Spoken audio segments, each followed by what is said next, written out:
দাদাসাহেব ফালকে নয়, ভারতের প্রথম সিনেমা বানিয়েছিল এই বাঙালি। সালটা 1898। বিদেশিদের সিনেমা দেখে হীরালাল সেনের মাথায় জিদ চাপে, ওরা পারলে আমরা বাঙালিরা কেন পারব না।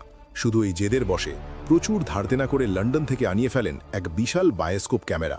সালটা 1901, ফালকের পাক্কা 12 বছর আগে।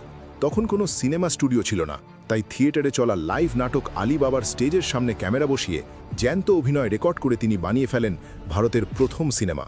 গ্রামে গ্রামে তাঁবু খাটিয়ে চলল শো। কিন্তু এই জিনিয়াস বাঙালির পরিণতি হলো ভয়ঙ্কর। ব্যবসার প্যাচ না বোঝায় পার্টনাররা ঠকালো, কোম্পানি নিলাম হয়ে গেল। অভাবে আর ক্যান্সারে ধুঁকতে ধুঁকতে এলো 1917 সালের 24শে অক্টোবর, এক অভিশপ্ত রাত। মৃত্যুশয্যায় হীরালাল সেন।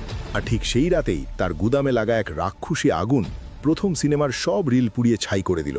সব প্রমাণ পুড়ে ছাই হয়ে যাওয়ায় এই জিনিয়াস বাঙালিকে কোনোদিন ফাদার অফ ইন্ডিয়ান সিনেমার সম্মানটুকুও দেওয়া হলো না। বাঙালির প্রাপ্য সম্মান এভাবে কেড়ে নেওয়া কি আপনার চোখে নেয়? কমেন্টে শুধু হ্যাঁ বা না লিখে এক্ষুনি প্রতিবাদ জানান। আর এমন গুপ্ত ইতিহাস জানতে সাবস্ক্রাইব